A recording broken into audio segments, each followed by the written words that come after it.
प्रभु राम देव भगवान अल्लाह खुदा ईश आदि नाम एक ही शक्ति के हैं। वो कैसा है, कहां है, कैसे मिलता है, किसने देखा है?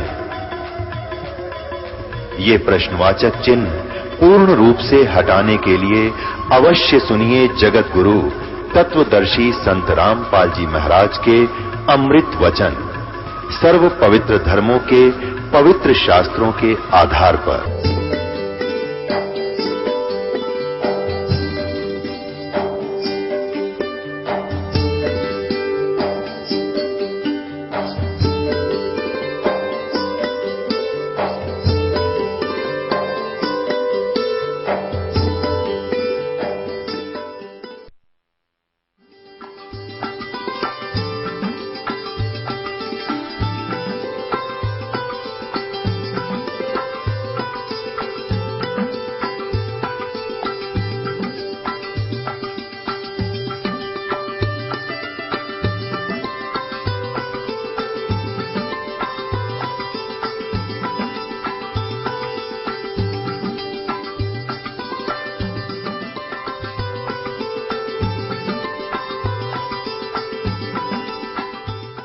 सतगुरुदेव की जय। बंदी छोड़ कबीर परमेश्वर जी की जय। बंदी छोड़ गरीबदास जी महाराज जी की जय। स्वामी राम देवानंद जी गुरु महाराज जी की जय हो।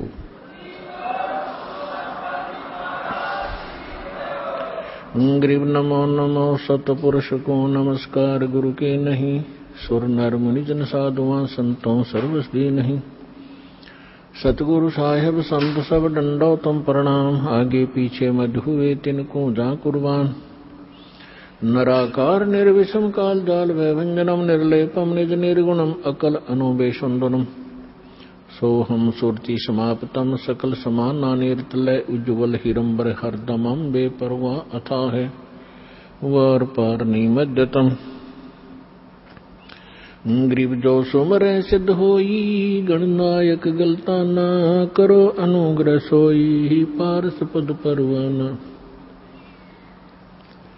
आदि गणेश मनाऊं गणनायक देवन देवा,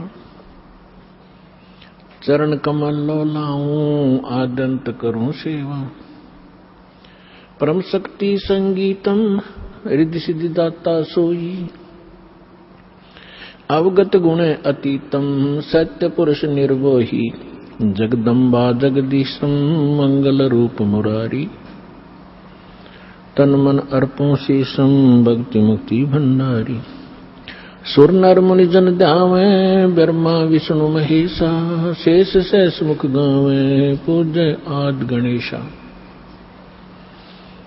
इंद्र कुबेर सरीखा वरुण धर्म राय ध्यावे, समरथ जीवन जी का मन इच्छा फल पावे। 33 कोटि अधारा ध्यावे 88, उतरे बहुत जल पारा कट है यम की फांसी। 33 कोटि अधारा ध्यावे 88, उतरे बहुत जल पारा कट है यम की फांसी। गरीब कर जोरूं विनती करूं दोरूं चरण पर शीश।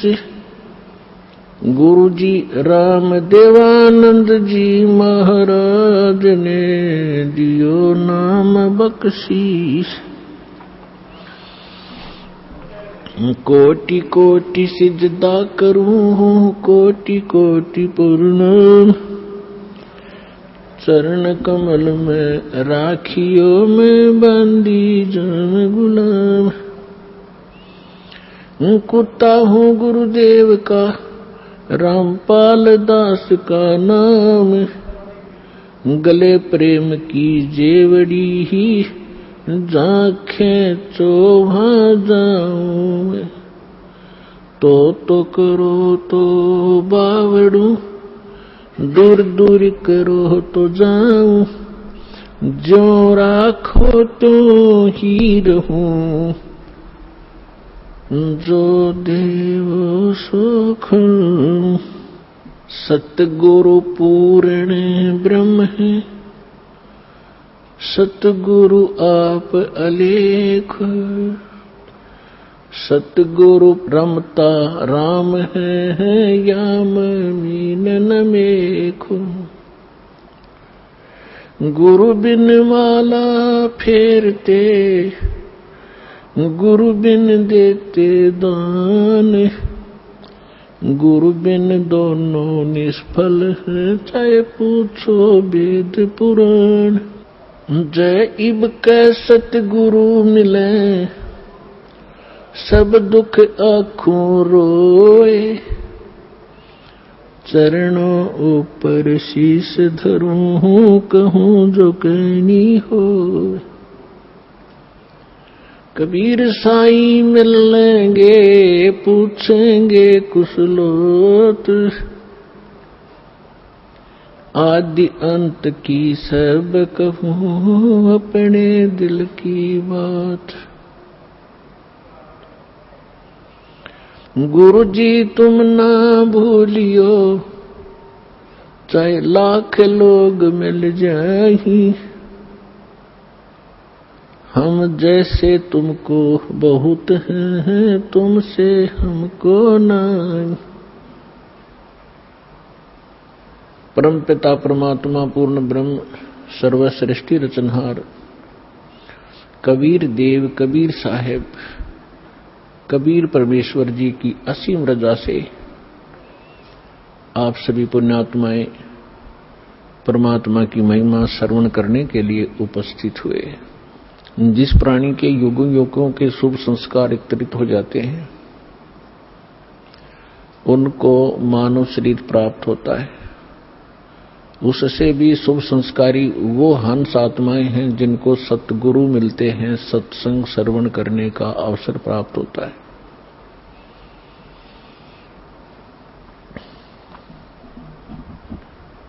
पुण्यात्माओं, आज तक हमें परमात्मा की ABC का भी ज्ञान नहीं था। हम कह भी अध्यात्म मार्ग का नहीं जान पाए, चाहे हम अपने आप को कितने ही विद्वान मानते रहे, चाहे हमने वेदों को कंठस्थ याद भी कर लिया, श्रीमद् भगवत गीता के सभी श्लोक भी हमने रट रखे थे, क्योंकि इसके विषय में परमेश्वर स्वयं आकर ही बताते हैं, गुरु बिन काहुन पाया ज्ञाना, जो थोथा बुस छड़े मूड किसाना। गुरु बिन वेद पढ़े जो प्राणी, समझ न सारे रहे अज्ञानी। ओए होए, परमेश्वर ने 600 वर्ष पहले बताया था कि ये ऋषि महर्षि ब्राह्मण लोग, विद्वान संत मंडलेश्वर, वेदों को कंठस्थ तो याद कर लिया, इनकी प्रभुता भी बनी हुई है। कोई चतुर्वेदी, कोई त्रिवेदी, कोई दिव्यवेदी के इन्होंने चारों वेदों को कंठस्थ याद कर रखा है। किसी ने 3 वेदों को, वो त्रिवेदी कहलाता है। किसी ने 2 वेदों को कंठस्थ याद कर रखा था, वो दिव्यवेदी कहलाते थे।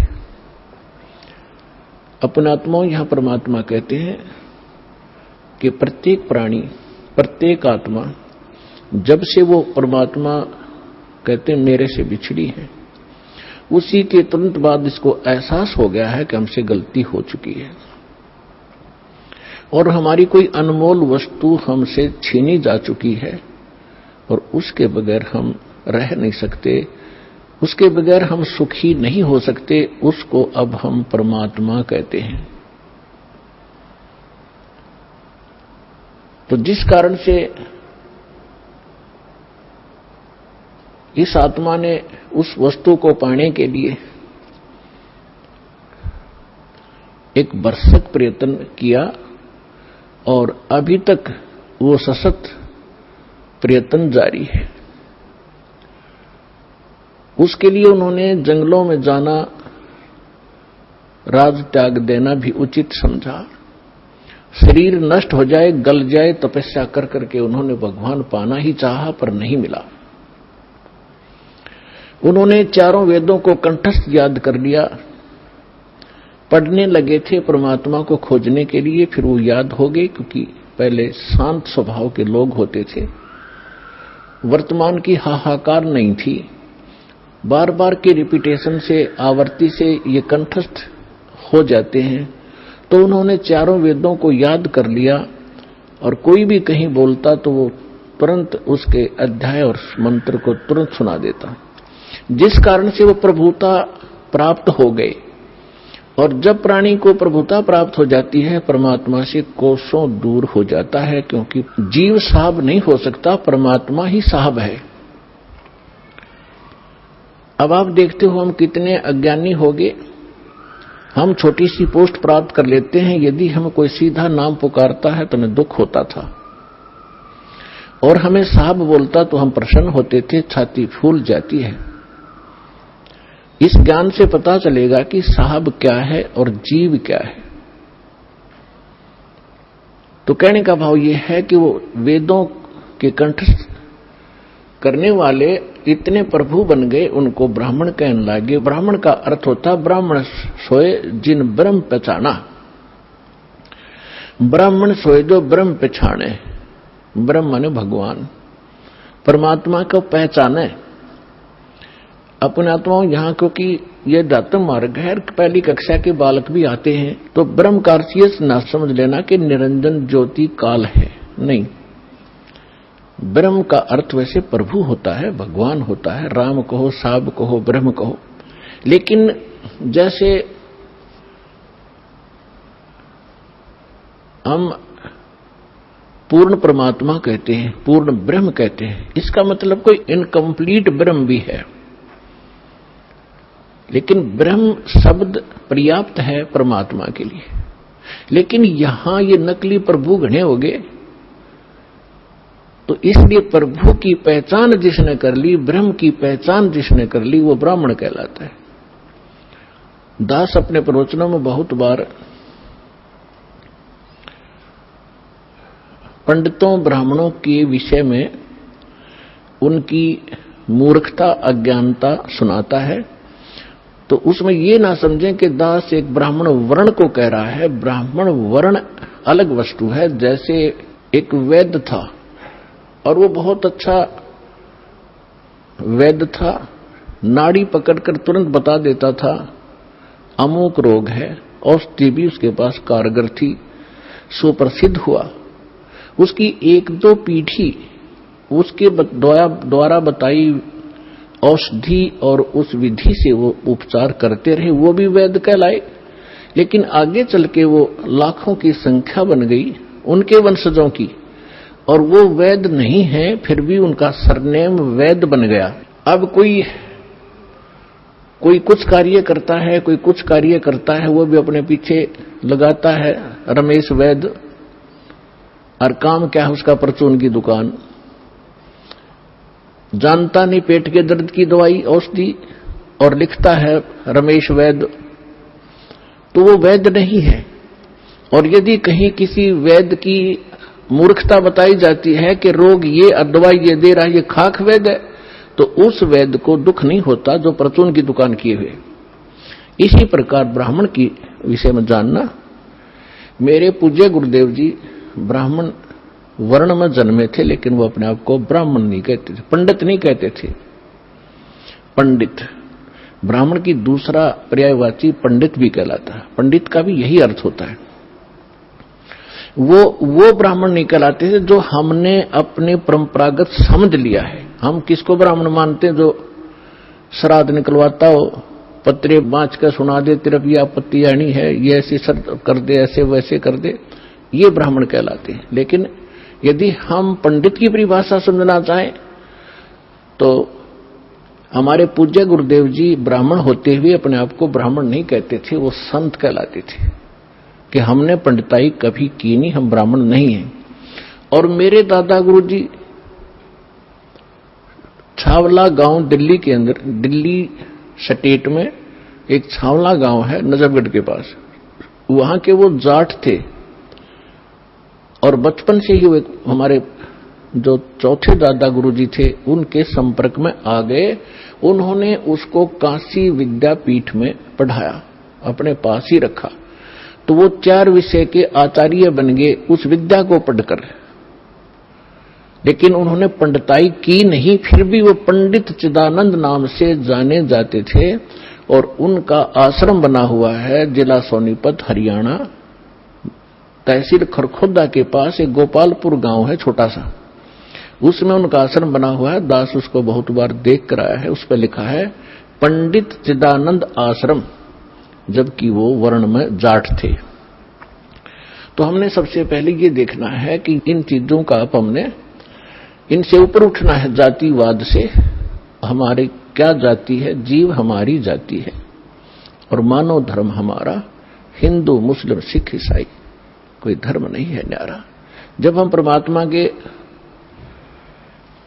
इस अध्यात्म ज्ञान से परिचित होंगे, फिर हमने कोई भी दूसरा सा नहीं दिखेगा, ना कोई मुसलमान दिखाई देगा, ना कोई ईसाई दिखेगा, ना हमें कोई हिंदू दिखेगा, ना कोई सिख दिखाई देगा।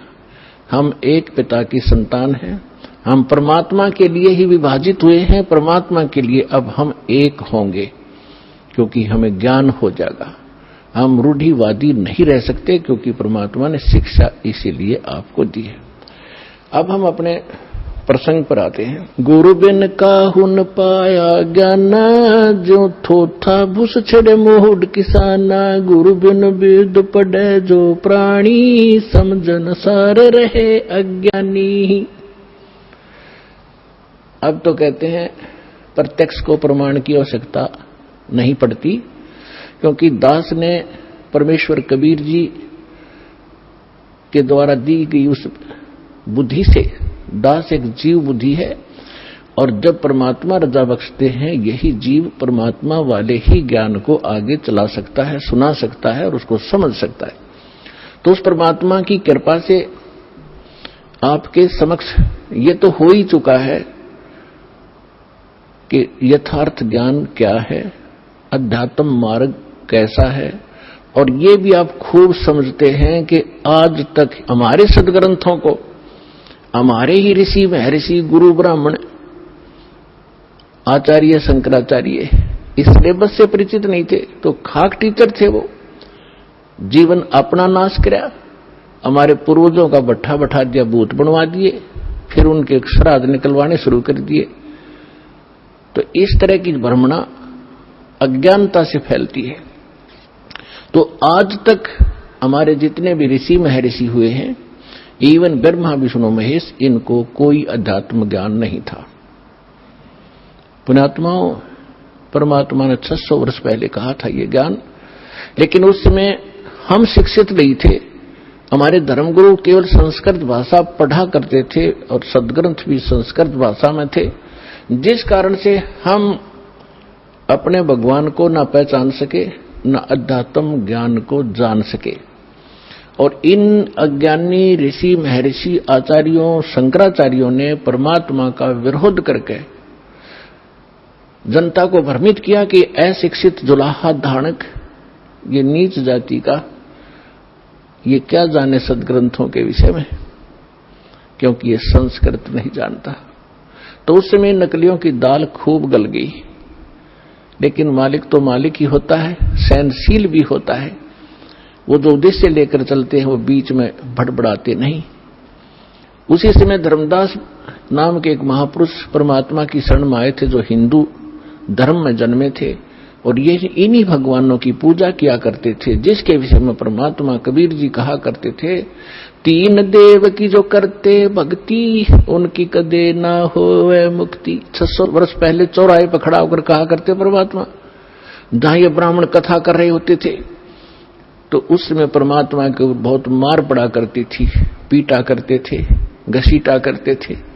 लेकिन परमात्मा सत्य है, उसके वचन सत्य है, उसका अस्तित्व सत्य है, वो झूठ ना कह सकता और ना ही वो झूठ होता है। तो तब धर्मदास नाम के एक महापुरुष बड़े विचलित हुए। अब जो प्रसंग चल रहा है हम उसी पर आते हैं। इस ज्ञान को बताने के लिए परमात्मा स्वयं आते हैं।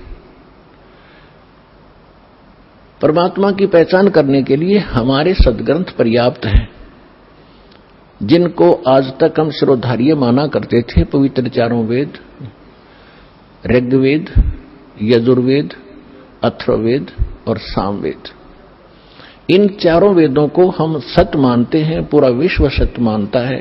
विशेषकर हिंदू धर्म के नाम ये लिख दिए गए हैं कि हिंदुओं के ग्रंथ हैं, तो हिंदू तो इसको सत्य मानते ही मानते हैं।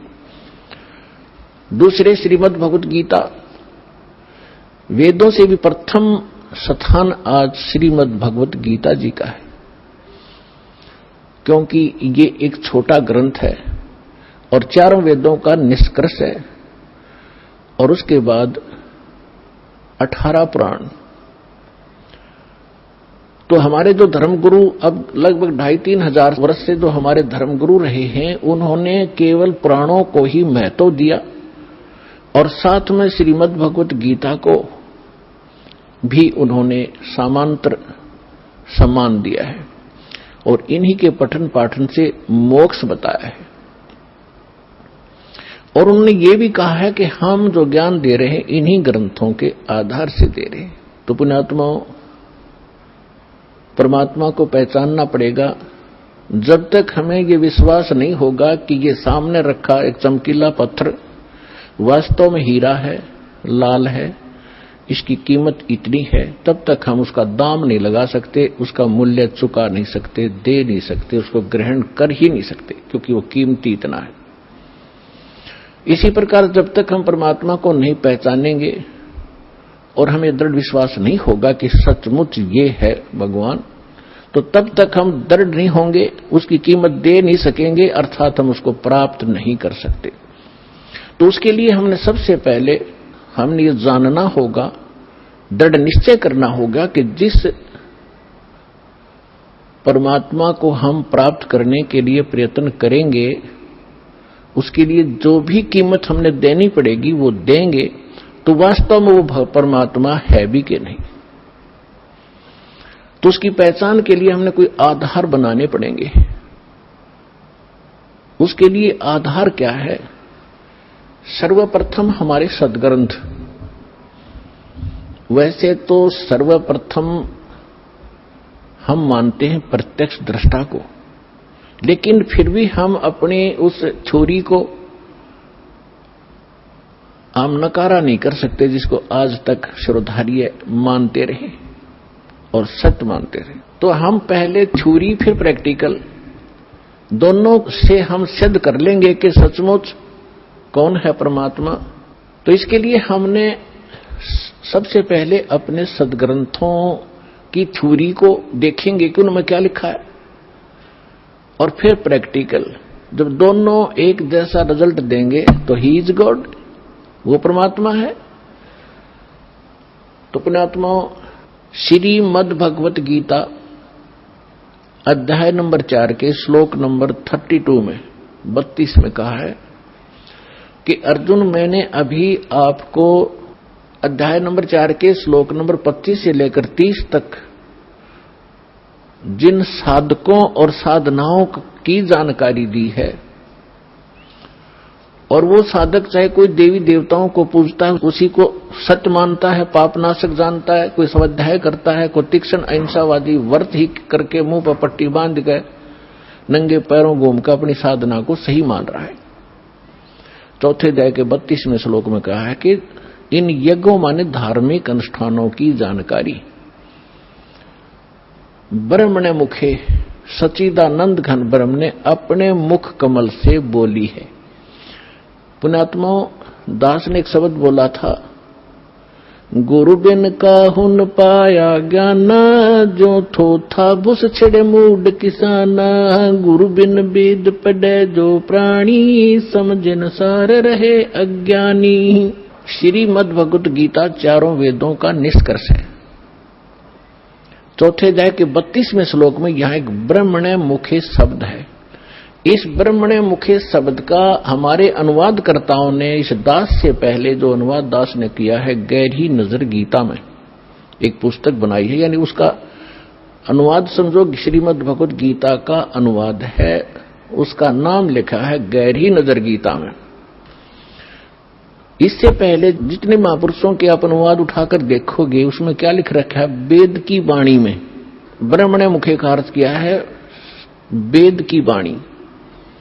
और इन्हीं अनुवादकर्ताओं ने 17वें अध्याय के 23वें श्लोक में इसी ब्रह्मणे का अर्थ किया है सच्चिदानंद घन ब्रह्म।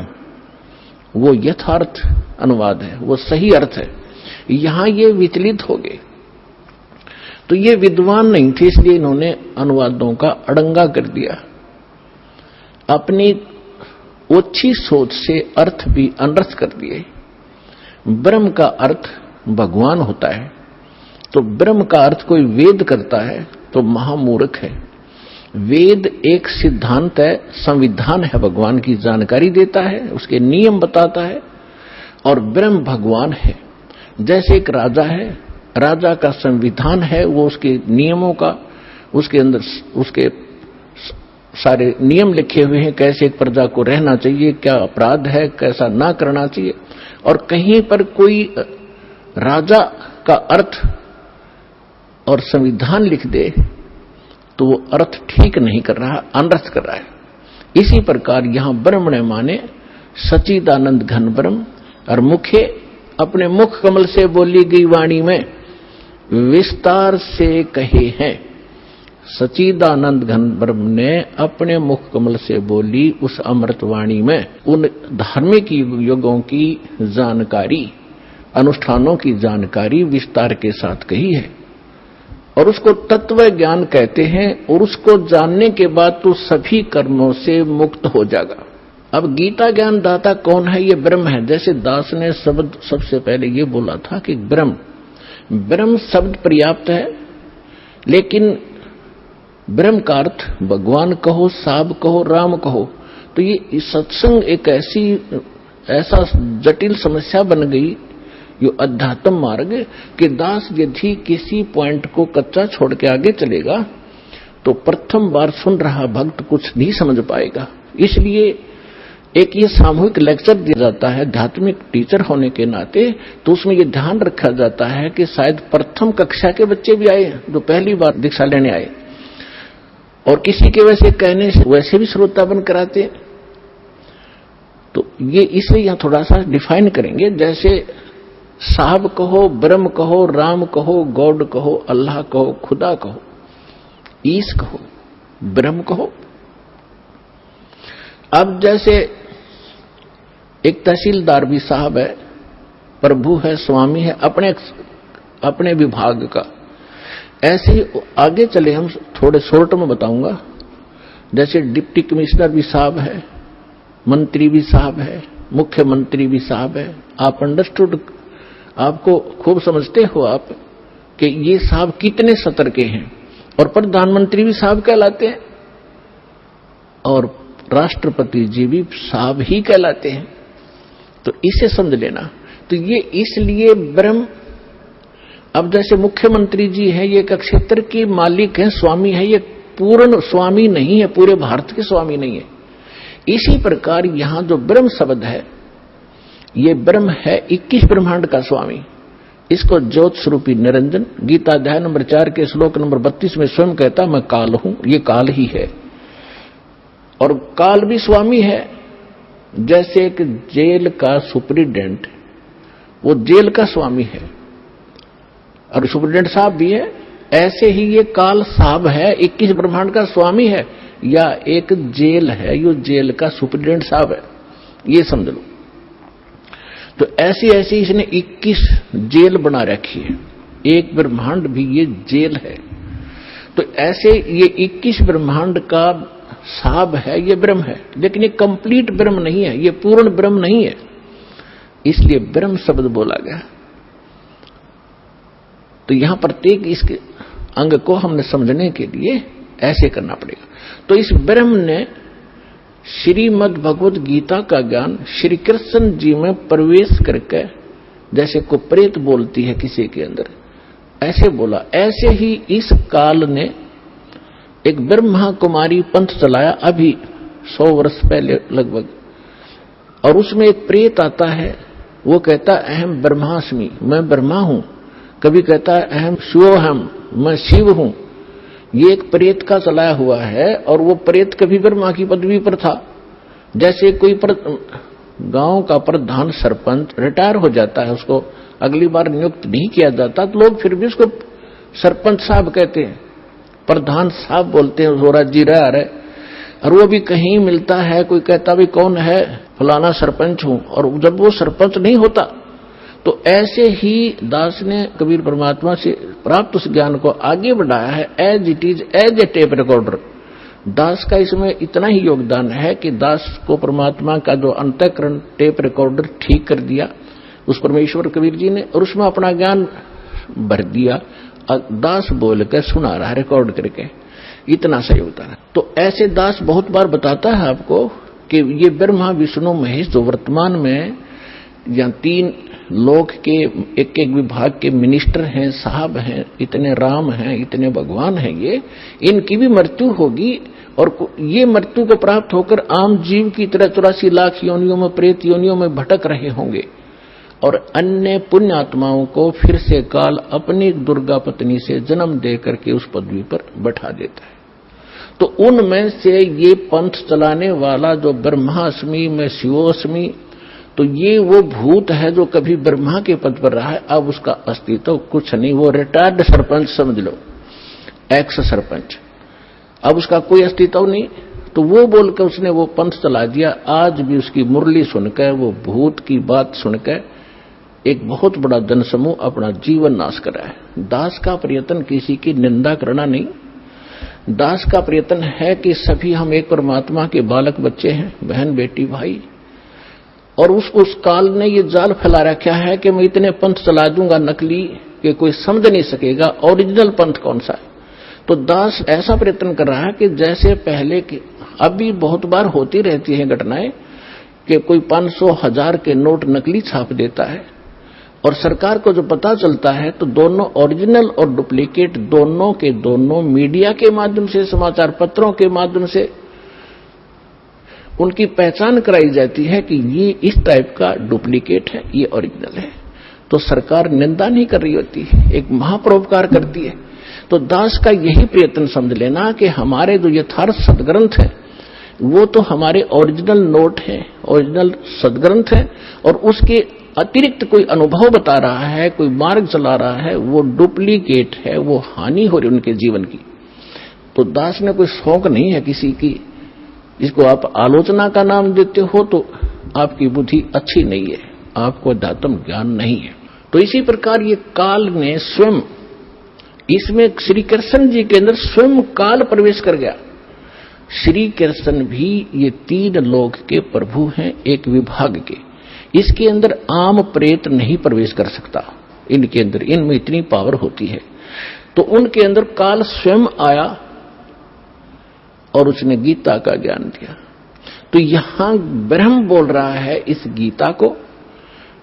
अब हम परम अक्षर ब्रह्म कहेंगे, उसको पूर्ण ब्रह्म कहेंगे, जो इससे अन्य परम शक्ति है, और उसको हमने पाना है।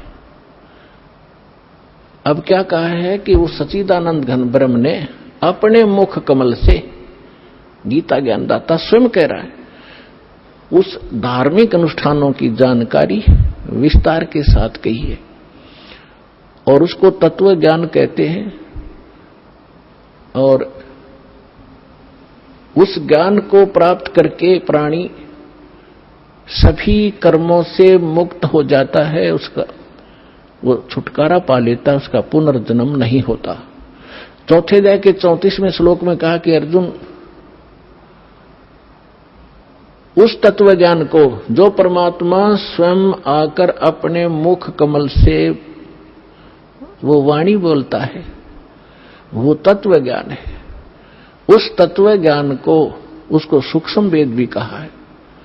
उस तत्व ज्ञान को तू तत्वदर्शी संतों के पास जाकर समझ, उनको दंडवत प्रणाम करने से, कपट छोड़कर सरलता पूर्वक प्रसन्न करने से वो तत्वदर्शी संत तुझे उस परमात्म तत्व का अर्थात तत्व ज्ञान का उपदेश करेंगे।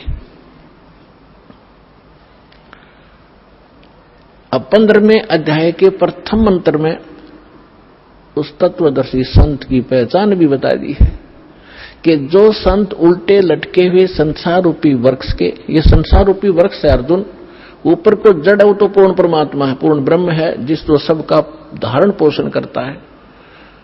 15वें अध्याय के 1 से लेकर 4 श्लोक में और 16-17 श्लोक में 3 पुरुष, 3 भगवान, 3 ब्रह्म स्पष्ट किए हैं। सरपुरुष कहो, सरब्रह्म कहो, ये तो काल है। सर माने नासवान, ये 21 ब्रह्मांड का स्वामी, ये सरब्रह्म है।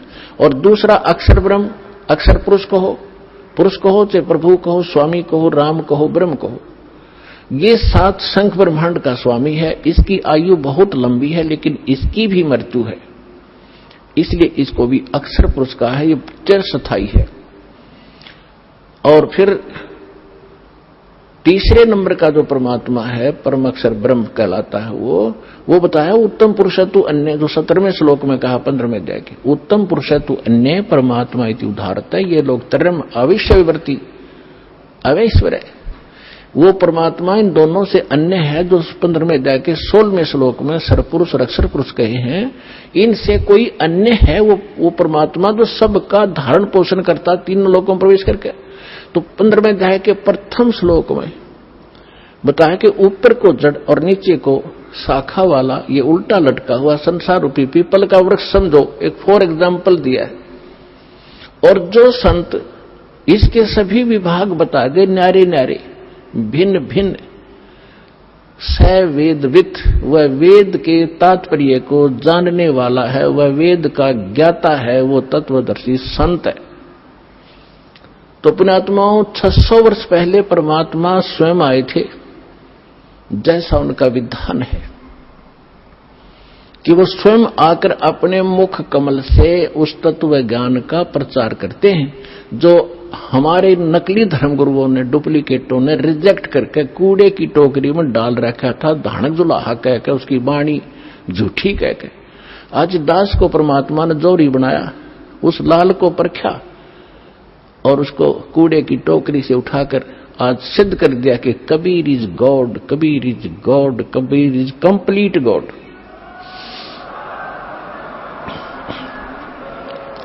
और जिसको पाकर उसके बच्चे आज धनी हो रहे हैं, अध्यात्म मार्ग से वो पूर्ण, अध्यात्म धन से वो परिपूर्ण होते जा रहे हैं, जो उनका सुख का मूल है।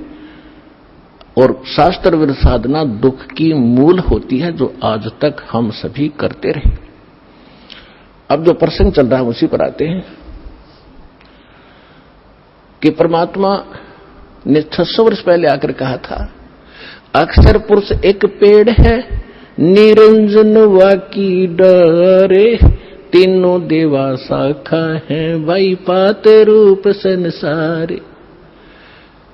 अक्षर पुरुष एक पेड़ है, सरपुरुष वाकी डार, और तीनों देवा उसके आगे शाखा हैं, ये पात रूप संसार। अब आपको बहुत बार उल्टा लटका हुआ संसार रूपी वृक्ष का एक चित्र बनाया है, वो दिखाया है।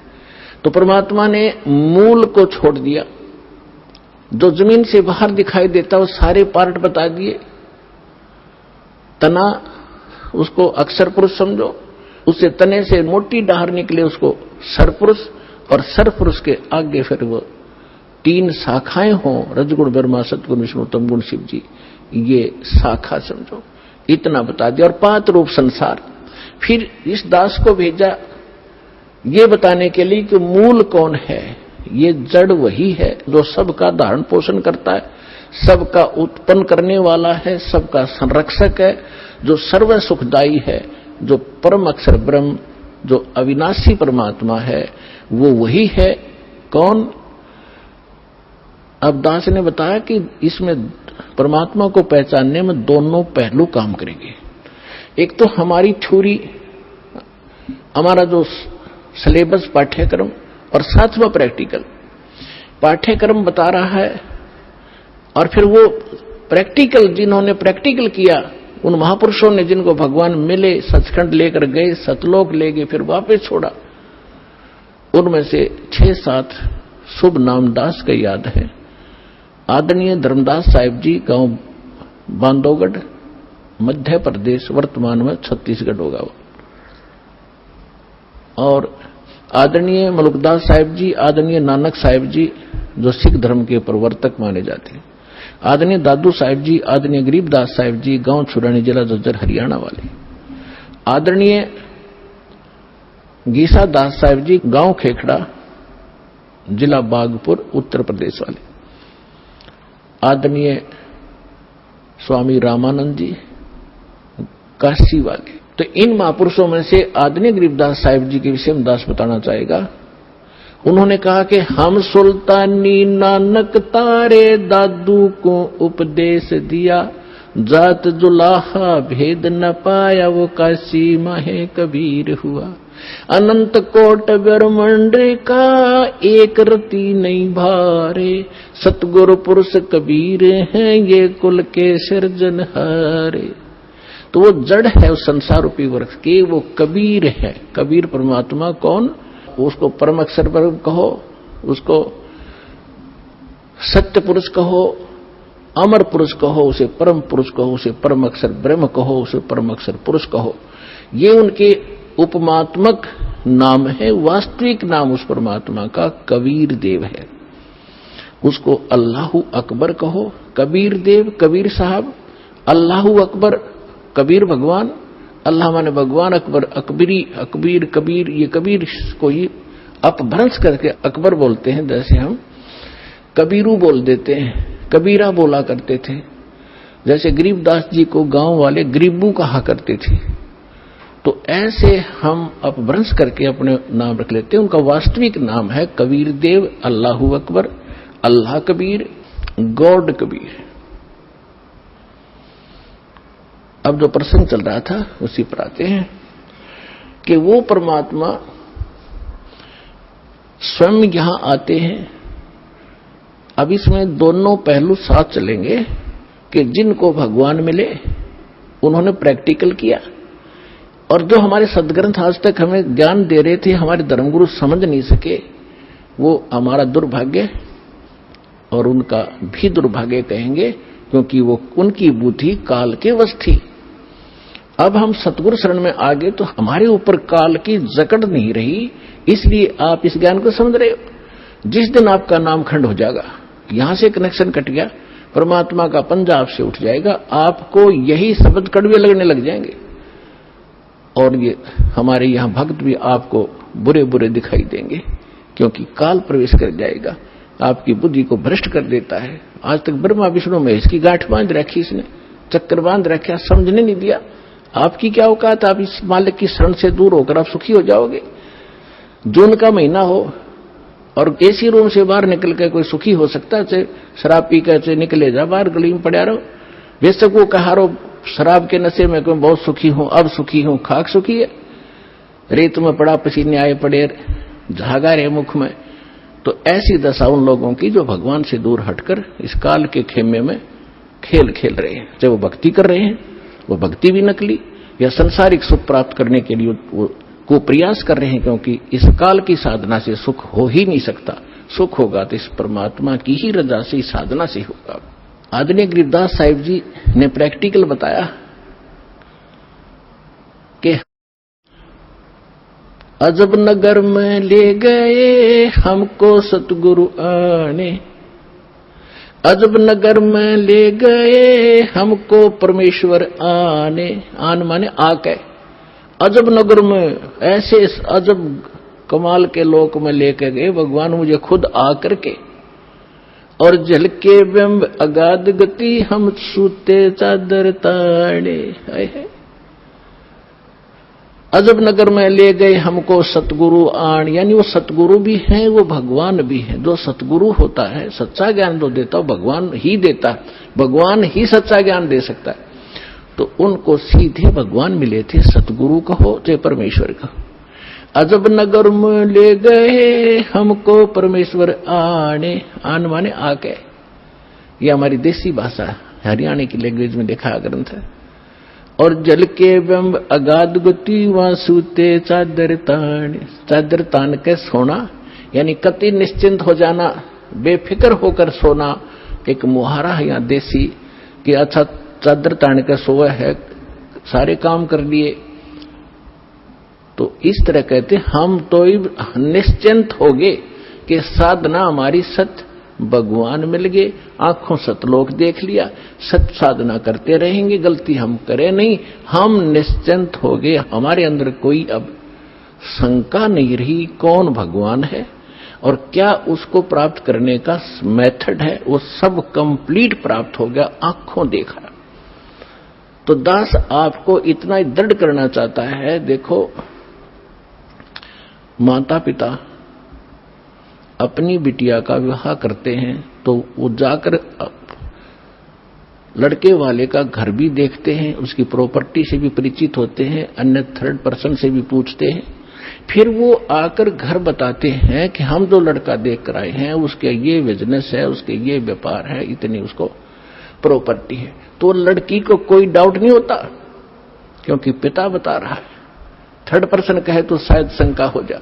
तो इसी प्रकार उस परम पिता ने आके आपको ज्ञान दिया है कि जहां तुम जाओगे वहां क्या क्या सुख सुविधाएं हैं, तो आपको डाउट नहीं रहना चाहिए। और फिर साथ के साथ अपने गवाह भी तैयार कर रखे। अब लड़की न्यू कह कि मैं जाकर देख के आऊंगी तो वह भी एक बात है, देखा पिताजी झूठ नहीं बोल रहे। तो इसी प्रकार आप जी ने एक नेक भक्त का भी आचरण एक दिखाना है कि जो दास बोल रहा है वो किसी डूम भाट के गीत नहीं है, गॉड गिवन स्पिरिचुअल नॉलेज है, एच इट इज, जो भगवान ने बताया। और जिन महापुरुषों को भगवान मिले उन निजों का तो सेकंड किया, हमारे सदग्रंथ बता रहे। अब आपको श्रीमद् भगवद गीता से परिचित कराया, और विशेषकर हिंदू समाज तो जो भगवान की तरफ में पहले से ही लगे हैं तो उन्होंने तो गीता का पाठ रोज कर ही रखा तकरीबन। दास एक बार 2003 के अंदर उदयपुर के अंदर सत्संग कर रहे थे, थोड़ी सी संगत होती थी, और हमारे पास एक प्रोजेक्टर सिस्टम हमने किया था और टीवी पर दास दिखा रहा था, बता रहा था। एक बहन सुन रही थी, उसमें प्रोजेक्टर सिस्टम नहीं था, केवल टीवी ही पर हम दिखा रहे थे। टीवी पर थोड़ी बहुत दूर दिखा करते, थोड़े आदमी बैठा करते।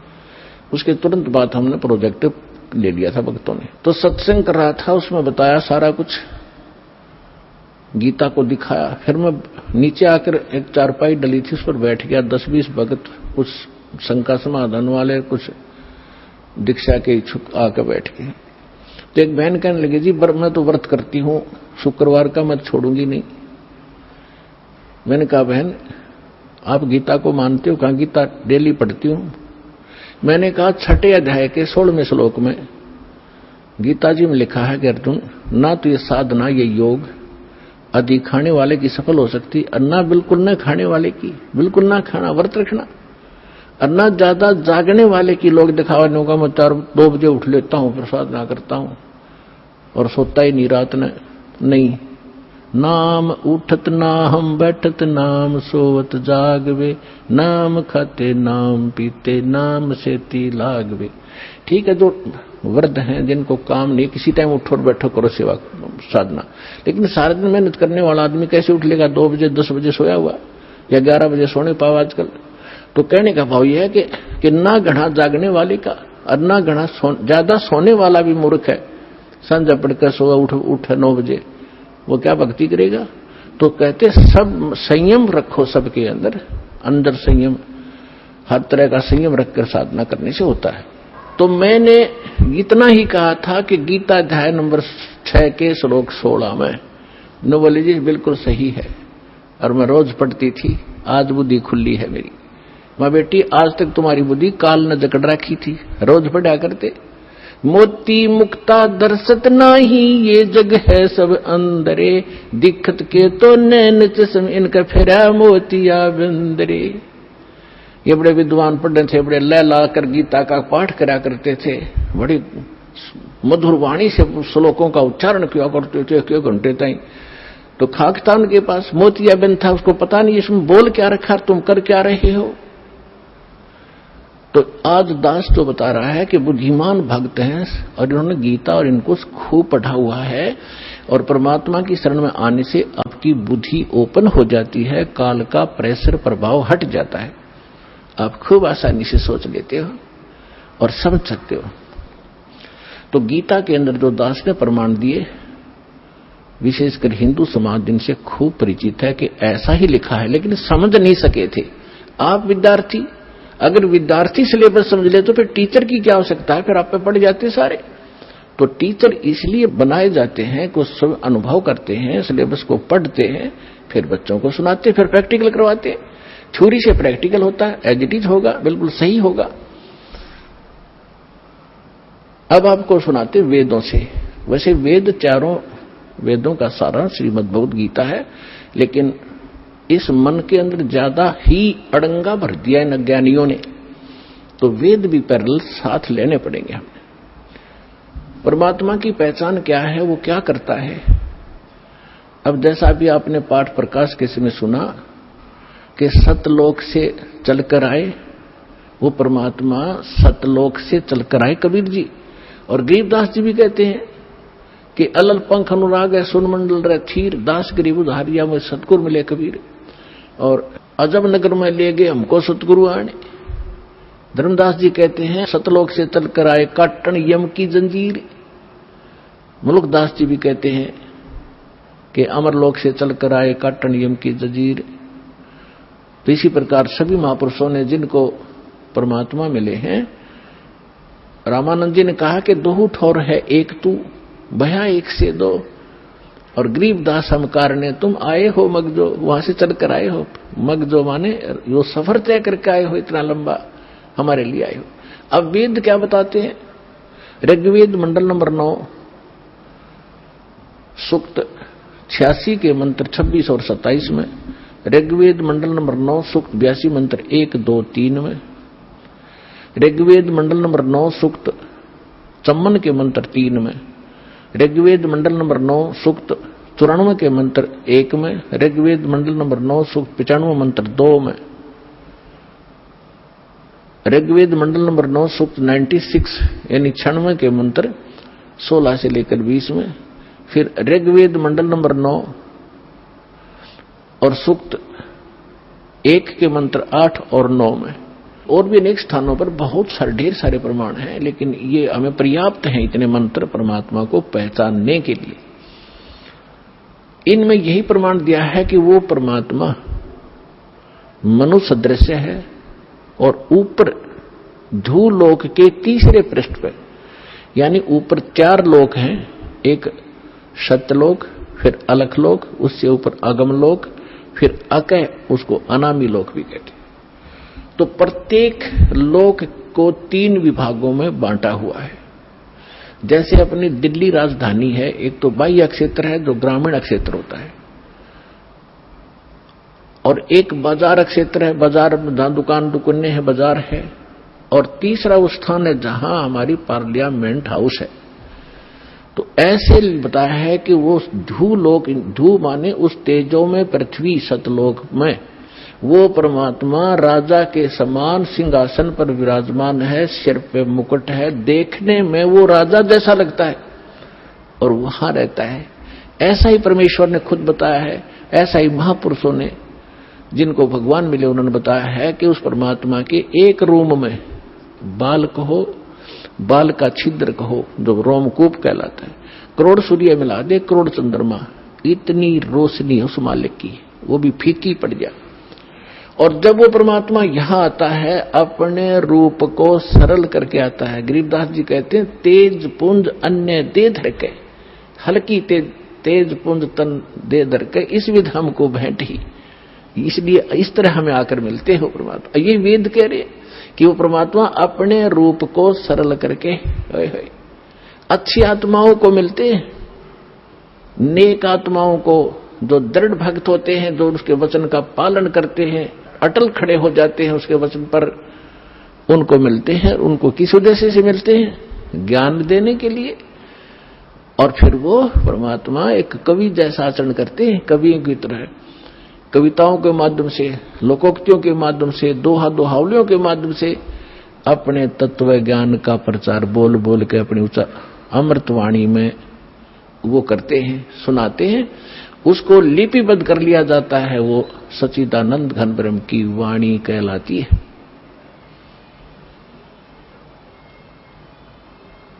अब ये तो वेदों ने बताया, उसमें स्पष्ट बताया कि परमात्मा कबीर देव है, उसका नाम कबीर साहब है। कबीर देव माने परमेश्वर, भगवान, अल्लाह, खुदा, गॉड, साहब।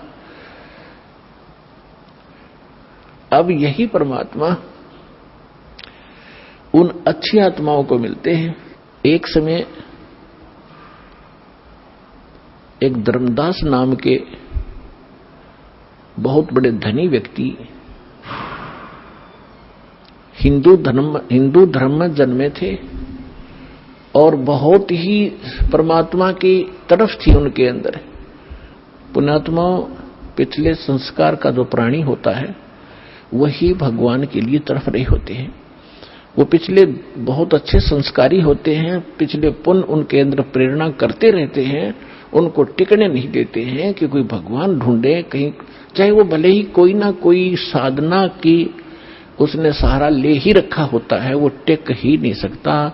चाहे वो हनुमान पूजा, चाहे गणेश जी की पूजा करे, और चाहे वो कितना मंदिर मस्जिद गुरुद्वारों में जाता हो, या कोई गीता वेद का कोई पाठ श्लोक करता हो, वो टिक नहीं सकता। चाहे कोई व्रत रख रहा है या चाहे कोई तपस्या कर रहा है, वो डले ढोता ही रहता है, उसके बस की बात नहीं। तो इसी प्रकार जिस वर्ण में जन्म हुआ, उन परंपरागत साधनाओं की करते करते भी उसके अतिरिक्त यदि कोई और मार्गदर्शन करने वाला मिल जाता है तो वो भी स्वीकार करता है और उसको प्रारंभ कर देता है। धर्मदास जी गांव बांधवगढ़ मध्य प्रदेश के रहने वाले थे और इतने रिच मैन थे वो, इतने धनी व्यक्ति थे। कहते हैं जब कभी उस अक्षेत्र के राजा के ऊपर प्राकृतिक आपदाएं आ जाती थी, जैसे फ्लड आ जाना या सूखा गिर जाना, महामारी के कारण लोगों की अस्थि हो जाना, तो वो धर्मदास जी के पिता और दादा से वित्तीय सहायता प्राप्त किया करते थे राजा लोग। ये बताना दास का इसलिए अनिवार्य है कि इतना धनी होते हुए और जो व्यक्ति भगवान की तरफ में, तो धन्य है उसके माता पिता दिल से जन्म हुआ। अब वर्तमान में हम क्या देख रहे हैं, छोटी सी कोई पोस्ट मिल गई और कहीं कोई सरकारी उपाधि उसको प्राप्त पद मिल गया, खुद साहब बन बैठा। अकल मारी गई इस जीव की, काल ने इसकी रोल मार रखी है और कल को मृत्यु होकर परसों गधा बन जाएगा। वो साहब के ऊपर फिर कौवे खा रहे होंगे, इसकी चौंच कमर को खोद रहे होंगे। तो हमने अपनी औकात को, अपने अस्तित्व को पहचानना पड़ेगा, या काल हमारा एक हवा भर देता है, गुब्बारे में हवा भर दी, छोड़ दिया, घूमे जा धक्के खाता, जब वो फटेगा तो उसका अस्तित्व पता नहीं कहाँ गिरेगा, जा कितने गंदे नाले में पड़ेगा या कितने समुद्र में पड़ेगा। तो इसलिए हमने इस हवा को नहीं भरना है, अपना ठीक ठिकाना, जो मालिक का आदेश उसके अनुसार हमने चलना होगा, तभी हम सफल होंगे। तो धर्मदास जी को इतनी तरफ थी, उन्होंने ये भी सुना हुआ होता है कि गुरु बिन मोक्ष नहीं होता, इसलिए उन्होंने एक रूपदास नाम के वैष्णव परंपरा के संत को गुरु धारण भी कर रखा था। अब गुरु जी की फिर गुरु बना है तो आज्ञा का पालन भी शिरोधार्य होता है, वो संत भक्त किया ही करते हैं। अब उसी गुरुदेव जी के द्वारा बताए गए निर्देशानुसार वो प्रतिदिन श्रीमद् भगवद गीता का पाठ भी किया करते थे, एकादशी का व्रत भी किया करते थे, जन्माष्टमी का व्रत भी करते थे, और श्री कृष्ण हरे राम राम राम हरे हरे राधे राधे कृष्ण कृष्ण, ओम नमः भगवते वासुदेवाय, ओम नमः शिवाय, इस तरह के जो भी मंत्र वो जानते हैं हमारे जो हिंदू धर्म के ये डुप्लीकेट गुरु, तो वो सारी बता रखी थी साधनाएं, वो कर रहा था। और उसके साथ साथ भगवान श्री कृष्ण यानी विष्णु जी की मूर्ति, जिसको शालिग्राम कहते हैं, उसकी भी पूजा अर्चना प्रतिदिन करना, जिसको कर्मकांड कहा जाता, कर्मकांड का एक हिस्सा है, वो भी किया करते थे। और गीता जी का नित्य पाठ भी करते थे। सभी तीर्थों का भ्रमण करने से भी मोक्ष उसको बता रखा था। अब बच्चा क्या होता है, अध्यापक ने जो सिलेबस बता दिया वो तो फाइनल समझता है, जो कहा ठीक है जी। इतना बड़ा सेठ मन में आई कि तीर्थों का भ्रमण किया जाए,